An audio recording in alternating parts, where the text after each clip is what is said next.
Olá a todos, sejam muito bem-vindos a mais um podcast filosófico, atividade promovida pela Organização Internacional Nova Acrópole do Brasil. No podcast de hoje, vamos mais uma vez conversar sobre o coronavírus e, obviamente, não queremos esgotar o tema, muito menos trazer verdades absolutas. Vamos conversar a partir de agora novamente com o professor da Nova Acrópole de Curitiba e o diretor do Instituto de Formação Musical e Artística Tristã, Marcelo Silveira. Marcelo, seja muito bem-vindo.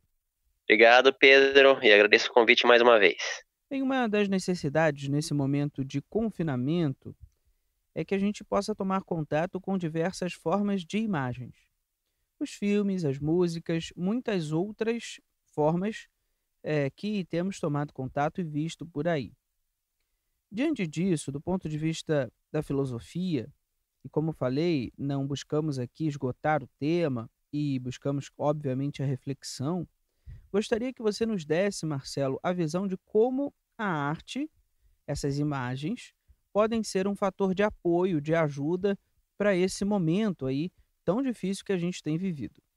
Legal, Pedro. Bom, sem dúvidas que a arte, ela pode, não só pode, ela nos apoia, inevitavelmente, em nosso desenvolvimento enquanto seres humanos, em nossa experiência de vida própria dos seres humanos, e ela é sempre um elemento de alento e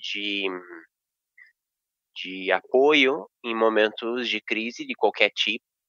Então, nesse momento, nós falamos de algo atípico, de uma nova experiência coletiva e mundial. Porém, se observarmos a, a história da humanidade e a nossa própria história, a nossa própria vida, vamos ver que buscamos inúmeras vezes a música, nas belas imagens, os filmes, nas histórias que podem ser contadas pelo filme ou pelo teatro, né? Um apoio, uma resposta, uma orientação, um ponto de fuga quando a tensão é muito grande, né? Infelizmente, a arte tem se relacionado demasiadamente com a ideia de entretenimento, que é um dos seus aspectos, porém não é a sua totalidade. E às vezes o entendimento de que ela é por entretenimento nos leva, nesses momentos de confinamento, né, de isolamento, em que muitos têm tempo disponível, a buscar as, principalmente os filmes, as músicas, como elementos para passar o tempo. Porém, à medida que você vai tomando contato com isso, às vezes o efeito não é exatamente aquele que você esperava, porque começa a ficar ansioso, começa a ficar cansado, irritadiço de igual maneira, né? Isso significa que não basta com se relacionar com a arte de qualquer maneira e com qualquer conteúdo, e sim que, mais uma vez, precisamos falar de algum método, algum critério para realizar isso. E esse critério inevitavelmente depende de compreender qual é o papel da arte e o que ela pode nos proporcionar, ou seja, para que serve, qual é a finalidade da arte. É uma excelente pergunta que nós poderíamos nos fazer e tentar responder, não acha? Sem dúvida, Marcelo. Então, como podemos entender o papel da arte, principalmente nesse momento de crise? Legal, Pedro. Bom, em termos gerais, embora essa matemática complexa hoje em dia, porque enquanto certas áreas elas não são facilmente questionáveis, né, a arte, por estar relacionada ao entretenimento e, por consequência, ao gosto das pessoas, o que eu gosto e o que eu não gosto, às vezes passa por um julgamento bastante raso, em que eu defino o que é arte e o que não é, e essa até é uma temática que tem estado presente muito nos últimos anos, né? De maneira geral, quando analisamos ao longo de toda a história e até os nossos dias, nós buscamos na arte respostas. Essas respostas se apresentam com uma forma muito específica que nos comove, que nos inspira, que nos direciona. O elemento que faz com que nós nos sintamos comovidos, inspirados ou direcionados na arte é o que os antigos chamavam de beleza. Existe uma relação íntima entre a arte e a beleza. Na verdade, os artistas do passado e dos quais somos herdeiros entendiam que toda a natureza se expressa de uma forma ordenada, e essa ordem que nós percebemos na natureza é justamente o que nós chamamos de beleza. Ninguém duvida e ninguém questiona a beleza do nascer ou do pôr do sol, né, de uma ave voando ou cantando, de o vento soprando as folhas das árvores, enfim, do mar ondulando. essas coisas todas se apresentam como experiências de beleza para todos nós. E o que diferencia essas experiências da natureza com a arte é que justamente a arte é a produção humana, a fazer humano, que busca justamente expressar essa mesma beleza e essa mesma ordem, porém agora com características próprias do ser humano, simbolizando as coisas, transformando as coisas em símbolos e dando significado a elas. Daí que poderíamos partir de uma definição que considero bastante interessante do professor Livraga, filósofo e fundador da Nova Acrópole, de que deveríamos chamar arte a toda execução sensível, a execução de algo no mundo sensível, no mundo material, de uma intuição estética, ou seja, de uma intuição de beleza. E aí está o ponto capital da arte, como ela pode nos ajudar nesse momento, Pedro, porque, de maneira geral, chovem para todos nós informações, conteúdo, o pessoal já está até fazendo piada com isso, parece que nesses momentos nós temos ainda mais e mais informação e ninguém sabe muito bem para onde ir, porque é coisa demais. E isso tudo, juntamente com o medo, a angústia, a ansiedade, a preocupação, a própria ideia de doença, isso vai deixando a nossa psique, a nossa mente, né, as nossas emoções um pouco turvas, um pouco pesadas, né, a irritação, o incômodo que alguns têm sentido de ter que ficar em casa, às vezes convivendo com um familiar muito tempo e não estava acostumado com isso, vai gerando uma tensão. E justamente a beleza é uma resposta que pode nos abstrair dessa tensão e nos dar um direcionamento, inclusive para lidar com todos esses problemas. E a nossa psique, né, a nossa mente, as nossas emoções, como nos falam os gregos, funciona e se relaciona com o mundo sensível, né, com o mundo da matéria, a partir dessas imagens. Por exemplo, hoje aqui fez uma tarde de outono muito bonita. Olhar para essa imagem produzida pela própria natureza pode nos ajudar aí a sanar as nossas dúvidas, que são, por exemplo, será que isso vai passar? Será que a gente vai conseguir sair dessa? Será que vai dar certo? Essas imagens podem nos ajudar, né? Sem sombra de dúvidas, Pedro. A ideia de imagem ela é muito importante para a arte, porque ela responde a um elemento próprio do ser humano e próprio da arte, que nós chamamos de imaginação, né. Então, quando você contempla algo, como você dizia, uma tarde de outono, aqui também foi belíssima hoje, você contempla o céu, o sol, os animais, as montanhas, o que seja, né, o próprio ser humano, que é uma expressão de natureza e de beleza gigantesca. Ao contemplar isso, inevitavelmente você traz essas imagens para o que poderíamos chamar o mundo interior, o mundo da imaginação, e gravamos de certa maneira essas imagens, queiramos ou não, na nossa psique. E essas imagens nos acompanham durante algum tempo. Aquelas que são mais fortes ou que se repetem mais vezes acabam ficando conosco.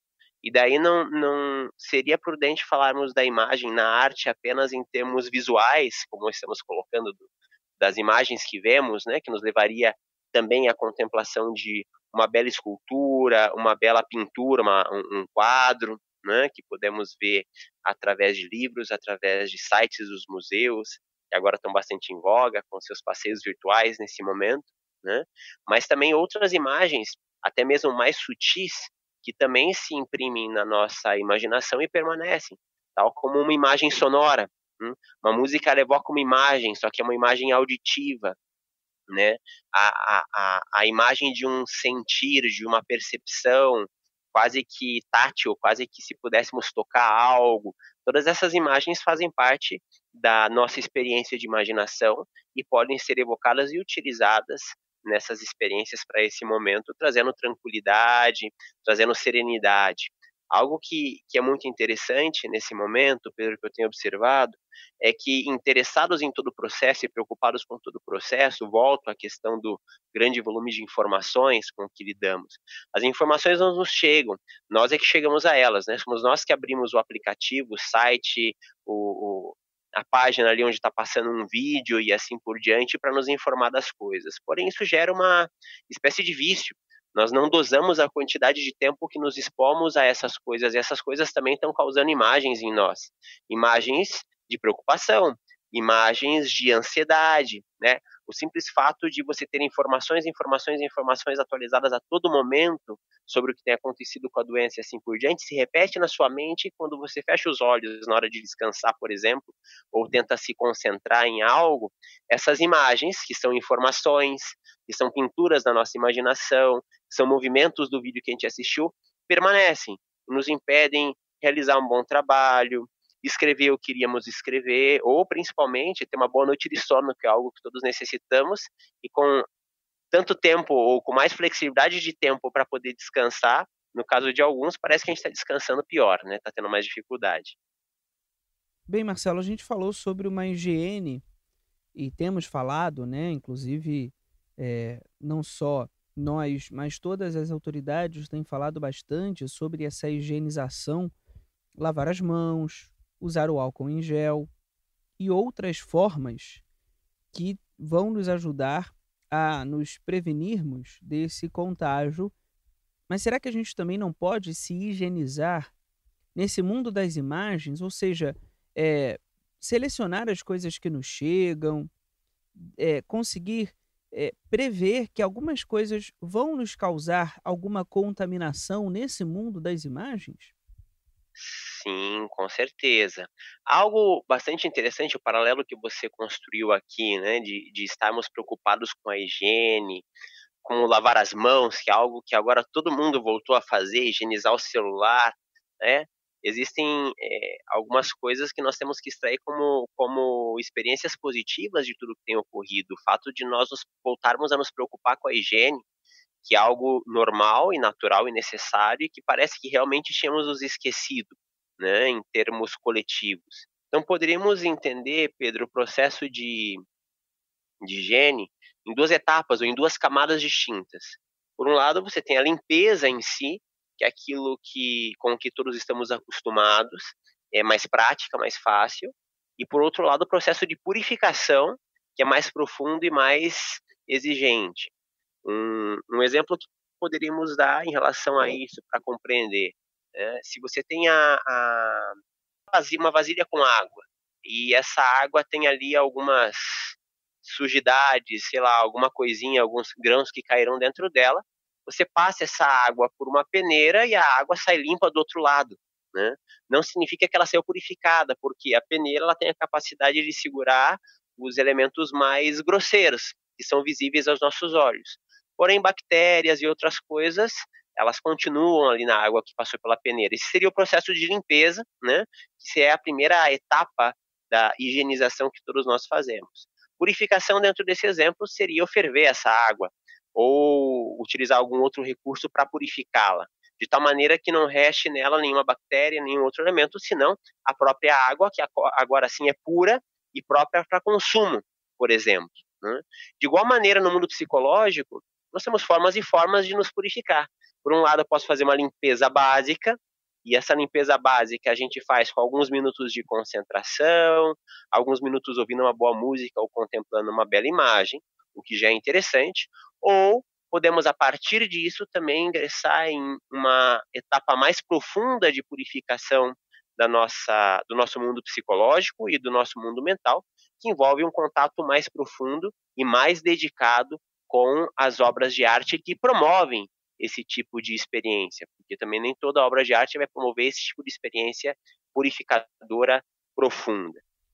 Então, Marcelo, o que você está nos falando é que nós precisamos nos aprofundar nas imagens que escolhemos ver, né? Exatamente. O que ocorre, Pedro? Qualquer um de nós, em momentos difíceis da vida, vamos falar de crise como um momento difícil, né? Nós recorremos muitas vezes à música, por exemplo, como uma forma de fuga ou de respiro. Você passa por uma experiência difícil e de repente você se tranca em algum lugar ou entra no seu carro, no seu veículo e liga uma música que é do seu agrado e que fala a respeito das coisas que você está experimentando ou te coloca em uma experiência completamente oposta àquilo que você está experimentando. Essa seria a limpeza, né?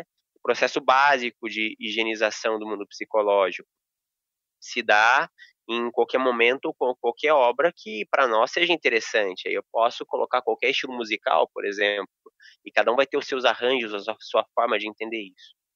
A busca por obras de arte mais profundas, também pode promover uma purificação, uma experiência de higienização mais profunda da nossa psique. Cito exemplos. A maior parte das pessoas conhece, porque é muito famosa, a Nona Sinfonia de Beethoven, e conhece principalmente em função do seu último movimento, que foi largamente explorado e divulgado em todo o mundo desde a sua composição, desde a sua primeira apresentação pública. Tomar contato com essa melodia momentaneamente é uma experiência interessante e que já nos traz um certo alívio e até mesmo um certo impulso de vida e de alegria. Tomar contato com a sinfonia completa, isso hoje é possível com relativa facilidade, porque os meios digitais nos permitem isso, com bons intérpretes e boas orquestras, né, das interpretações mais importantes e mais reconhecidas que nós temos na história. Um tempo dedicado, uma sinfonia dessas dura quase 1 hora. Um tempo dedicado de praticamente 1 hora em silêncio, ouvindo somente a música, pode provocar em nós experiências mais profundas, de comoção, às vezes de lágrimas, e as lágrimas são importantes num processo de purificação psicológica, tal como o riso, que também é um ingrediente fundamental, e por isso a arte promove ambas coisas, o riso e a lágrima, para promover a purificação em todos nós. Outro exemplo que eu citaria ainda musical, e curiosamente também é uma nona sinfonia, mas é de um compositor russo chamado Dvorak, chama-se a Sinfonia do Novo Mundo, né? Que é uma excelente peça para se ouvir concentrado quando sentimos que o nosso ânimo e a nossa motivação, elas estão em baixa, digamos assim, né? A gente está começando a ficar um pouco triste, um pouco lento, um pouco preguiçoso em relação às coisas que precisamos fazer, agoniados, e aí você coloca a nona de Dvorak, que semelhante à de Beethoven, vai tocando em seus movimentos em sequência e criando um crescendo que quando chega ao final ela quase te obriga a se levantar e se movimentar, porque assim está construída a música e assim ela impacta a nossa psique. Para citar 2 exemplos musicais. Bem, além disso, Marcelo, a arte nos ensina bastante sobre elementos, potências humanas e potências da natureza, como ritmo, ordem, harmonia, não é isso? Exatamente. O que ocorre? Eu citava exemplos musicais, né, uma sinfonia ela tem uma forma específica. O compositor ele é livre dentro de uma limitação, né? Ele é livre para compor dentro da limitação que promove a própria música, né? Então, se ele compõe para orquestra, ele tem toda a liberdade que lhe permite uma orquestra, com seus músicos e com seus instrumentos. Se ele compõe música pop, música popular ou outros estilos através de bandas, né? Ele tem toda a liberdade para construir e criar a sua obra, a sua música, dentro da limitação da sua banda, e vai ter ali os instrumentos específicos. Então a arte ela lida o tempo todo com 2 elementos que se relacionam de maneira muito interessante, que são justamente a liberdade de criação e a limitação da criação, porque ela sempre se atrela às possibilidades de execução que o artista tem para criar, ou o intérprete tem para apresentar essa obra. Isso faz com que o artista, no seu processo criador, eu estou citando um exemplo musical, mas isso vale para poesia, isso vale para o teatro, para a dança e para todas as formas artísticas conhecidas. Se ele compõe a sua obra dentro dessas características, ele precisa de um sentido de ordem, um sentido de ordenação, um sentido de distribuição correta e justa do som, da palavra, do movimento dentro do espaço, dentro das limitações que ele possui. É um ator no palco, ele tem a limitação do próprio palco, e ele não pode caminhar mais passos do que o palco lhe permite, ainda que ele tenha que interpretar uma corrida, uma maratona, por exemplo, ou uma guerra. Então, essa capacidade de lidar com liberdade dentro das limitações exige que o artista trabalhe com um sentido de ordem, um sentido de organização, um sentido de proporção em relação àquilo que ele faz. Por consequência, a obra de arte que ele produz inevitavelmente possui essas características, ou seja, tendem a ser ordenadas, por consequência natural. E sendo as obras de arte ordenadas, ao tomar contato continuado com as obras de arte, inevitavelmente a própria obra de arte nos ensina a ordem, nos ensina o senso de proporção e o senso de justiça em relação a essas coisas. Outra coisa que é muito interessante quando falamos de contato com as obras de arte, e que ao mesmo tempo que elas não nos definem coisas de maneira muito precisas, ao mesmo tempo elas definem. Isso parece paradoxal, né? Parece uma brincadeira de palavras, mas não é. Uma obra de arte ela pode ser interpretada de inúmeras formas. Poderíamos dizer que talvez uma obra de arte, uma música ou uma peça que você assista, ela pode ser interpretada de tantas maneiras quantas cabeças pensantes existam no mundo contemplando essa obra de arte. Portanto, ela não tem uma definição num primeiro momento, porque cada um pode interpretar à sua maneira.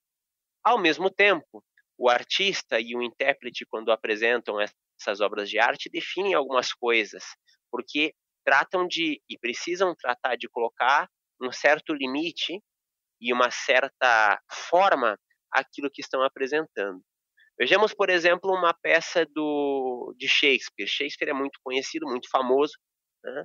Para quem não conhece, inclusive, Pedro, fica uma recomendação, se não está habituado a ler peças ou não tem opção de assistir, agora a gente não tem muita opção, não tem tanta peça na internet, existem os filmes que adaptam peças.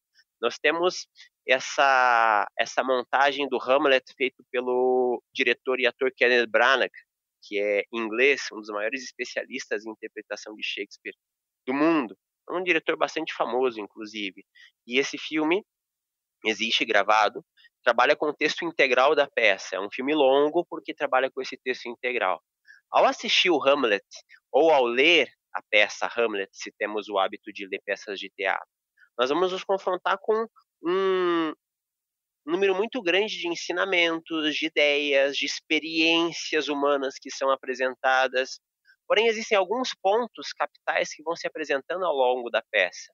Quando o Hamlet, que é o príncipe da Dinamarca, começa a reconhecer o seu fado, começa a reconhecer o seu destino e começa a se confrontar com o seu destino aceitando. É maravilhosa a experiência do Hamlet, porque como príncipe ele percebe que existe algo podre no reino da Dinamarca, frase famosíssima do Hamlet, e em determinado momento ele fala: o mundo anda fora dos trilhos, maldito eu ter nascido para recolocá-lo em seus trilhos, recolocá-lo no lugar. Esse é o confronto do ser humano com o seu fado, com a sua prova, com a sua crise, com o seu problema e aquilo que ele pode fazer em relação às coisas que se apresentam ante a sua vida. O simples fato de tomarmos contato com essas experiências nos colocam também uma dimensão de até onde o ser humano pode ser provado e até onde as coisas podem chegar para nos ensinar, até onde a vida pode nos levar para nos ensinar. Essa também é uma experiência de definição, definição de curso de vida, definição de vocação, definição de objetivos, o contato continuado com as obras de arte que chamamos tradicionais ou clássicas, essas que têm se tornado imortais. Inevitavelmente começa a redefinir em nós o curso que estamos dando para a nossa vida.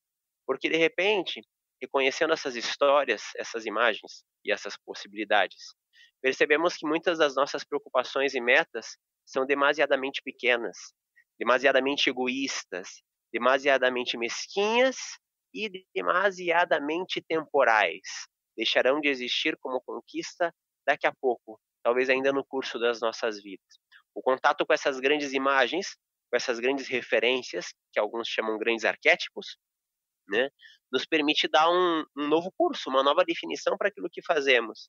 E quando nós temos metas altas, a maneira como lidamos com as coisas é a maneira própria daquele que pretende alcançar essas metas, ainda que elas pareçam distantes. Bem, e nesse momento que estamos vivendo, Marcelo, um momento de crise, um momento de confinamento, um momento de algumas incertezas em todo o mundo, tomar contato com essas grandes ideias que conseguiram aí, né, perpassar esse grande juiz que é o tempo, nos ajuda a passar também por esse momento difícil, né? Sim. Se colocamos o tempo como um juiz, teríamos que definir o tribunal com a nossa consciência. hum? Porque todos nós estamos atrelados a esse campo em que existe um juiz e existe um tribunal onde esse juiz atua. Né? E o tribunal onde o tempo atua é justamente a nossa consciência. E o exercício de contato com a bela obra de arte, com a profunda obra de arte, é um exercício de contato com a nossa própria consciência. Eu falava agora há pouco da interpretação que fazemos das coisas, a nossa consciência que interpreta, o quão profundamente eu estou conseguindo interpretar as coisas, né, e o quão importante é encontrar exemplos e referências que nos mostrem que sim, é possível encontrar um caminho. Sim, é possível que as pessoas trabalhem em conjunto. Sim, é possível que encontremos solução para os nossos conflitos e os nossos problemas, porque a história está recheada de exemplos de grandes conflitos, de grandes crises, de grandes problemas. E é curioso como, após esses grandes conflitos e essas grandes crises, sempre surgem momentos de renascimento, momentos de reflorescer da cultura, reflorescer da experiência filosófica, da própria filosofia, reflorescer da beleza e assim por diante. E é algo a se refletir, né? Por que que depois de uma crise vem essas coisas? Talvez porque justamente as crises nos arremessem para dentro de nós mesmos, nos exigindo enxergar o que existe de válido, o que existe de não válido. E passada a situação, passado o problema, passada a crise, ou mesmo que não tenha passado, mas na primeira oportunidade, nós começamos a nos preocupar em apresentar aquilo que realmente tem valor e a deixar um pouco mais de lado aquelas coisas que sabemos mesquinhas e menos valiosas, menos importantes. Então, Marcelo, essa busca que você tem falado bastante no nosso podcast é uma busca própria do filósofo. E essa filosofia prática é uma filosofia que pode nos ajudar a sair dessa crise, a chegar a um ponto, depois da crise, que nós estejamos um pouco mais, eu diria, um pouco mais belos, né? Um pouco mais bonitos, um pouco mais harmônicos, né? Bom, chamamos filosofia a busca pela sabedoria, e é inevitável atrelar a ideia de sabedoria a uma ideia de verdade. A diferença é que sabedoria constrói uma imagem em nós, a imagem de um homem sábio. Um homem sábio é aquele que sabe o que fazer e em que momento fazer, ou sabe o que calar ou o que não fazer, em que momento calar ou não fazer algo. Enquanto que a ideia de verdade ela está bastante fragmentada, bastante perdida no nosso mundo, onde existem pseudo-verdades, meias-verdades, né, pequenas verdades. E essas pequenas verdades que são importantes, ao mesmo tempo muitas vezes nos confundem, porque não nos permitem enxergar a imagem, o símbolo do homem, da mulher sábios, são justamente esses que sabem o que, o como e o quando atuar. A filosofia é um caminho natural do ser humano em busca de si mesmo, em busca da sua própria verdade. E a sua própria verdade não em relação às coisas, a sua própria verdade em relação a si mesmo. E a partir desse reconhecimento dessa sua própria verdade, o reconhecimento de uma possível verdade nas coisas à sua volta.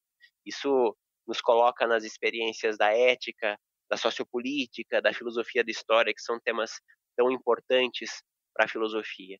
E essa verdade que todos nós possuímos, a nossa própria verdade, é, em última instância, uma experiência de beleza, uma experiência de reconhecimento da beleza, porque é o reconhecimento da nossa própria vida.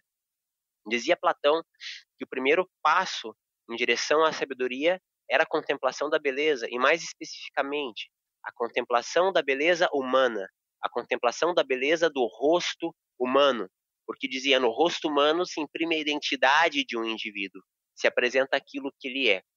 Por esse motivo, a filosofia é uma ferramenta, não só uma ferramenta, é um estilo de vida, uma forma, um comportamento que o ser humano adquire e pode adquirir, não só através do estudo, porque, como dizia, é uma forma, é um estilo de vida, que nos leva a nos confrontar com a beleza da nossa própria existência, com a beleza da nossa própria vida.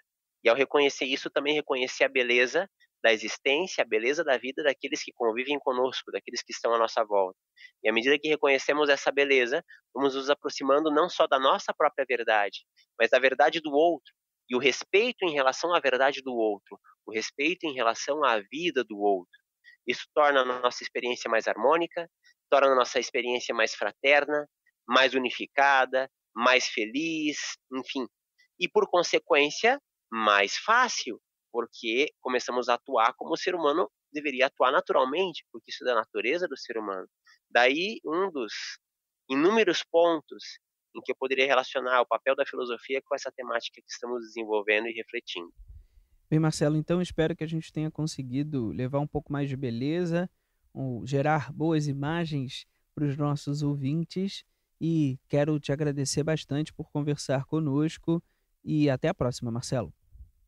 Ótimo, Pedro, eu que agradeço aí pela possibilidade de termos essas reflexões em conjunto, na esperança de que nossas palavras, com rosto, ainda que não facilmente visíveis, né, possam chegar aos ouvidos de muitas pessoas que enxerguem o seu próprio rosto em cada uma dessas ideias filosóficas que temos tratado. Muito obrigado.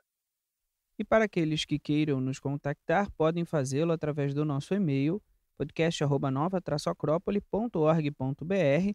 Pode enviar a sua pergunta, a sugestão de tema e também como tem passado por esse período. Para conhecer o programa de Filosofia à Maneira Clássica completo, pode acessar o nosso site nova-acrópole.org.br. Até a próxima!